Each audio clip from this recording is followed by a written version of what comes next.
তবে আমি আনুষ্ঠানিকভাবে আজকে আপনাদেরকে জানাতে চাচ্ছি যে আজকে আমরা সেই বিধিনিষেধ আমরা প্রত্যাহার করে নিচ্ছি এবং বাংলাদেশে আমাদের সাইবার স্পেসে আমরা ফেসবুক, টিকটক এবং ইউটিউবের কার্যক্রম পরিচালনা করতে আর কোনো আমরা বাধা রাখছি না। এটা সম্পূর্ণভাবে সবগুলো অ্যাপ্লিকেশন আমরা ওপেন করে দিচ্ছি।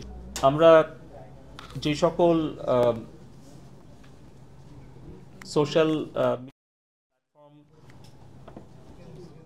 কিছুটা সময়ের জন্য আমরা আসলে সাময়িকভাবে আমরা তাদের পরিচালনার ব্যাপারে কিছু বিধি নিষেধ আরোপ করেছিলাম বাংলাদেশ টেলিকম রেগুলেটরি কমিশনের পক্ষ থেকে। আমরা সার্বিক বিবেচনা করে আমাদের ফ্রিল্যান্সার, ই কমার্স উদ্যোক্তা, আমাদের ব্যবসায়িক সম্প্রদায় এবং হয়তো স্কুল, কলেজ, শিক্ষা প্রতিষ্ঠান এগুলো এখন সাময়িকভাবে বন্ধ আছে, কিন্তু আমাদের ছাত্র, ছাত্রী, শিক্ষক, গবেষক তারা বিভিন্ন প্ল্যাটফর্মে কিন্তু তারা শিক্ষা কার্যক্রম চালাতে চায়। সেক্ষেত্রেও কিন্তু ফেসবুক, টিকটক, ইউটিউব এই প্ল্যাটফর্মগুলো বেশ প্রয়োজনীয় প্ল্যাটফর্ম এটা আমরা মনে করি। কিন্তু সাময়িকভাবে কিছু বিধিনিষেধ আমরা আরোপ করতে বাধ্য হয়েছিলাম। তবে আমি আনুষ্ঠানিকভাবে আজকে আপনাদেরকে জানাতে চাচ্ছি যে আজকে আমরা সেই বিধিনিষেধ আমরা প্রত্যাহার করে নিচ্ছি এবং বাংলাদেশে আমাদের সাইবার স্পেসে আমরা ফেসবুক, টিকটক এবং ইউটিউবের কার্যক্রম পরিচালনা করতে আর কোনো আমরা বাধা রাখছি না। এটা সম্পূর্ণভাবে সবগুলো অ্যাপ্লিকেশন আমরা ওপেন করে দিচ্ছি। সবাইকে ধন্যবাদ। জয় বাংলা। সরকারের গুরুত্বপূর্ণ স্থাপনা এবং জনগণের সম্পদ তারা ধ্বংস করছে প্রকাশ্যে এবং এটাকে তারা লাইভ করছে, ফেসবুকে এগুলো বুস্ট করছে। এটা আমরা এখনই এই প্রেস কনফারেন্স শেষে আমরা নির্দেশনা দিয়ে দিয়েছি বিটিআরসিকে। হয়তো কিছুটা সময় লাগবে, হয়তো 1 ঘন্টা বা 2 ঘন্টা সময় লাগবে। আশা করছি আজকে বিকালের মধ্যে আমরা সবগুলো অ্যাপ্লিকেশন আমরা ওপেন করে দিতে পারবো। আমরা দেখছি যে এগুলো বিধিনিষেধ আরোপের ফলে ভিপিএন অ্যাপ্লিকেশনগুলো ব্যবহার করে অনেক ব্যান্ডউইথ ট্রাফিক দেশের বাইরে চলে যাচ্ছে এবং সেটা একটা নিরাপত্তার জন্য ঝুঁকি, অপরদিকে আর্থিকভাবেও ক্ষতি। সব কিছু মিলিয়ে আমরা একটাই অনুরোধ করব আমাদের গণমাধ্যমের সাংবাদিক বন্ধুদের মাধ্যমে আমাদের দেশের সকল নাগরিকের কাছে যে আপনারা কোনো মিথ্যা গুজব, কোনো মিথ্যা অপপ্রচারে বিভ্রান্ত হবেন না। আপনারা দয়া করে আমাদের যদি কোনো কর্মকাণ্ডে আপনারা ক্ষুব্ধ হয়ে থাকেন, আমাদের কোনো আচরণে বা কথায় যদি আপনারা মনক্ষুণ্ণ হয়ে থাকেন, আপনারা আপনাদের মত প্রকাশ করবেন, সমালোচনা করবেন, সেই স্বাধীনতা আমাদের আছে বাংলাদেশে। কিন্তু কেউ আপনারা সহিংসতাকে উৎসাহ দিবেন না, কোনো মিথ্যা অপপ্রচার গুজবকে যাচাই বাছাই না করে আপনারা উস্কানিতে আপনারা বিক্ষুব্ধ হবেন না বা কোনো সহিংসতাকে প্রশ্রয় দিবেন না, উৎসাহ দিবেন না। যে কোনো গঠনমূলক সমালোচনা, যে কোনো গঠনমূলক সমালোচনা আমরা সোশ্যাল মিডিয়াতে হোক, সামনাসামনি হোক বা গালাগালিও আমরা কিন্তু অবশ্যই আমরা সহ্য করব বা সেটা আমাদের সব প্ল্যাটফর্মে আমরা অ্যালাউ করছি। কিন্তু একটু সতর্কভাবে আমাদের আচরণটা করা দরকার যে আমাদের কোন কথা বা কোন ধরনের কন্টেন্ট হয়তো সহিংসতাকে উস্কিয়ে দিতে পারে। এবং একটা চক্র কিন্তু সবসময় তৎপর আছে, তারা কিন্তু চেষ্টাই করছে যে কোনো একটা সুযোগ পেলেই তারা বাংলাদেশের জনগণের সম্পদ নষ্ট করার চেষ্টা করছে, প্রাণহানি ঘটানোর চেষ্টা করছে। তারা কিন্তু থেমে নেই, তারা দেশে বিদেশে খুব সক্রিয় আছে। তাই আবারও অনুরোধ করব যে আমরা আমাদের সকল সোশ্যাল মিডিয়া কমিউনিকেশন অ্যাপ্লিকেশন সবগুলো আমরা উন্মুক্ত করে দিচ্ছি। আমাদের ইন্টারনেটের সর্বোত্তম ব্যবহারটা আমরা যেন ইতিবাচক করি, কিন্তু ইন্টারনেটের সোশ্যাল মিডিয়ার কোনো নেতিবাচক ব্যবহার যেন আমরা না করি। এই অনুরোধটা সবার কাছে থাকলো। সত্য মিথ্যা যাচাই আগে, ইন্টারনেটে শেয়ার পরে। জয় বাংলা। একটা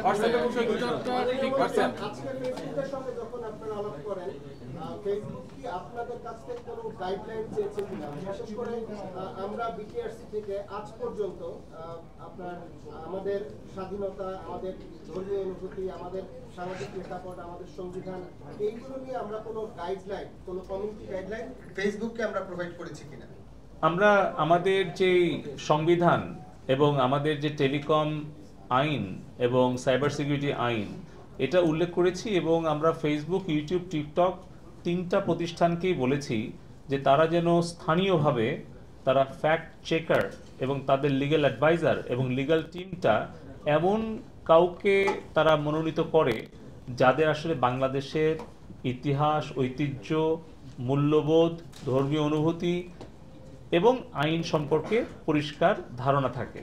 কারণ আমরা নিজেরা কিন্তু তাদেরকে বলে দিতে পারি না যে কোন প্রতিষ্ঠানকে তারা নেবে, কিন্তু আমরা বলেছি যে এই বিষয়গুলো যেন তারা তাদের বিবেচনায় রাখে।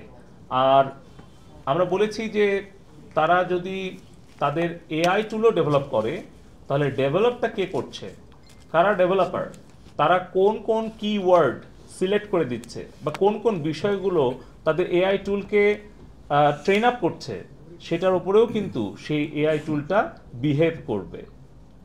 তারা কোনো কমিউনিটি গাইডলাইন চায় না আমাদের কাছে, আমরাও প্রোভাইড করি না। আমাদের কাছে কমিউনিটি গাইডলাইন তারা আজকের মিটিংয়ে এটা আলোচনা হয়েছিল।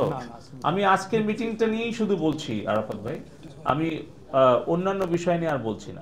প্রতিমন্ত্রী, আমার একটা প্রশ্ন ছিল, সেটা হচ্ছে যে আজকে তো শুধু আপনি বলছিলেন যে টিকটকের প্রতিনিধি ছিলেন, ফেসবুকে বা ইউটিউবের কোনো প্রতিনিধি মানে ফেসবুকের তো হয়নি, না আমাদের ইউটিউবের কথা বলছেন না, তারা কি প্রতিশ্রুতি দিয়েছে? আমরা ফেসবুক শুনলাম, টিকটক শুনলাম, কিন্তু ইউটিউবের ব্যাপারে যদি একটু বলতেন। আমি ইউটিউবেই প্রথমে বলেছিলাম তারা কি প্রতিশ্রুতি দিয়েছে, মানে তারা তাদের এই কন্টেন্ট, তারা যেই পার্সেন্টেজ কন্টেন্ট তারা টেক ডাউন করেছে সেইটার ব্যাখ্যা দিয়েছে যে এগুলো তাদের কমিউনিটি স্ট্যান্ডার্ডের সাথে কমপ্লাই করে না, সেহেতু তারা এটা করেছে।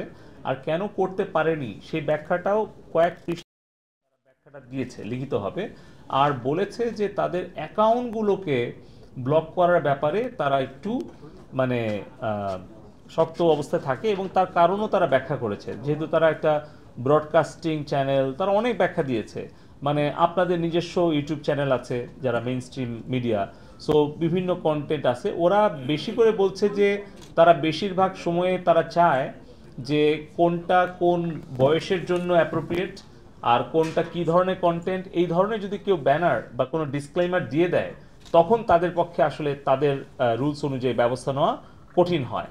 তারপরেও তারা বিস্তারিত ব্যাখ্যা দিয়েছে যে কোন কোন জায়গাতে তারা আমাদের সহযোগিতা করতে পারলো আর কোন কোন কন্টেন্ট টেকডাউনের জন্য করতে পারলো না, সেই বিষয়ে ভবিষ্যতে তারা আরও ক্লোজলি কাজ করবে, এবং তারা আগামী দিনে সরাসরি আরেকটা বৈঠকের সময় চেয়েছে।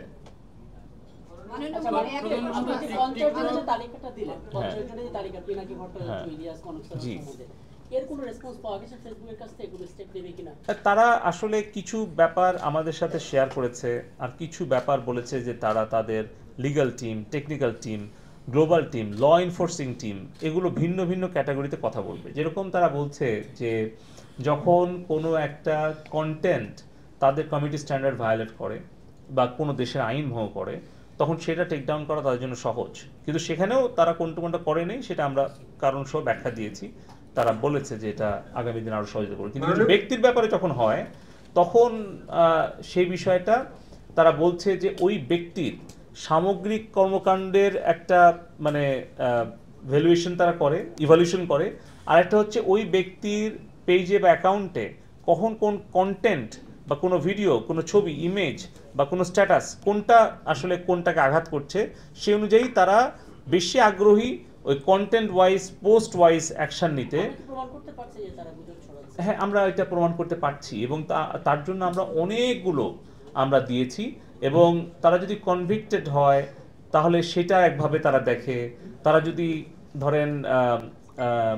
ধরেন যে তাদের একটা কন্টেন্ট একটা দেশের বিরুদ্ধে গেল, একটা কন্টেন্ট আরেকটা ব্যক্তির বিরুদ্ধে গেল, একটা কন্টেন্ট হয়তো ওদের কমিউনিটি স্ট্যান্ডার্ড ভায়োলেট করলো, কিন্তু আরেকটা কন্টেন্ট হয়তো তারা বুস্ট করে তাদের বিজনেস প্ল্যাটফর্ম হিসেবে নিচ্ছে। সো এইভাবে কিন্তু তারা কিছু কিছু কৌশল নিয়েছে এই দেশ বিরোধী চক্রান্তকারীরা, সেটাও আজকে আমাদেরকে তারা ব্যাখ্যা দিয়েছে।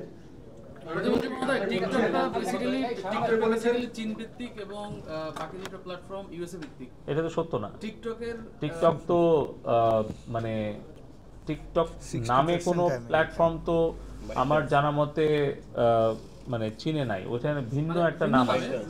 আর আর টিকটকের তো মালিকানা তো আমরা যেটুকু ওপেন প্ল্যাটফর্মে ডেটা পাই, আপনার সূত্র কি যে টিকটক চায়না কোম্পানি? তাদের মালিকানা প্ল্যাটফর্ম না, আমি আমাকে সূত্রটা দিলে আমার জানা নাই। এবং ভারতেও টিকটক নিষিদ্ধ। আমি জানতে চাচ্ছি যে আপনি যে বললেন, দাবি করলেন যে টিকটক চীনের কোম্পানি, আপনার কাছে কোনো নির্ভরযোগ্য সূত্র আছে? জি, আমরা বিভিন্ন সময় অনলাইন প্ল্যাটফর্মে আপনি আমাকে দেন। আমি আপনি যদি নির্ভরযোগ্য সূত্র আমাকে না দেন তাহলে তো আমি এটা গ্রহণ করতে পারবো না। আচ্ছা, আমার প্রশ্নটা অন্য জায়গায়, মানে এই যে আমি জানি যে টিকটক চাইনিজ কোম্পানি না। এখন আপনি যদি জানেন যে টিকটক চাইনিজ কোম্পানি, তাহলে আমাকে একটা নির্ভরযোগ্য সূত্র এবং তথ্যপাত্র দিলে তখন আমরা টেলিকম ডিভিশন এটা মেনে নেব। কিন্তু আমাদের কাছে টিকটকের যিনি প্রতিনিধি এসেছিলেন, ওনাকে আমরা জিজ্ঞেস করেছিলাম যে আমরা বেশ কিছু মিডিয়াতে দেখছি আপনারা কি চাইনিজ কোম্পানি কিনা। উনি বলে গিয়েছেন যে ওনারা চাইনিজ কোম্পানি না, ওনাদের operation, management, data, everything separate করা, সেটা ইউএস, সিঙ্গাপুর এইরকম জায়গা। আর ওনাদের কোম্পানি কোথায় রেজিস্টার্ড বা কোথায় ওনাদের ধরেন কোম্পানি রিটার্ন দেয়, এটা তো আসলে আমরা জিজ্ঞেস করতে পারি না। কিন্তু উনি দায়িত্ব নিয়ে বলে গেছেন যে টিকটক চাইনিজ কোম্পানি না। এখানে আমাদের লিগ্যাল অ্যাডভাইজার ছিলেন, লিগ্যাল কমিশনার ছিলেন, পরিচালক, ডিরেক্টর আছেন, ডিজি আছে, সচিব আছে, চেয়ারম্যান আছে, আমাদেরকে বলেছে। সো এই কারণে আমরা তাদের কাছ থেকে শুনেছি যে টিকটক চাইনিজ কোম্পানি না। আপনার কাছে যদি কোনো অথেন্টিক সোর্স থাকে যে টিকটক চাইনিজ কোম্পানি, আপনি দিলে আমরা আবার তাদের কাছে একটা ইমেল পাঠাবো। এটা আমি জানি না যে আমাকে আপনি অথেন্টিক সোর্সে না বললে আমরা তো এটা কোনো দেশের কোম্পানি কিনা, কোনো দেশের সাথে আমাদের বিশেষ কোনো সম্পর্ক নাই, কোনো দেশের সাথে আমাদের বিশেষ কোনো শত্রুতাও নাই।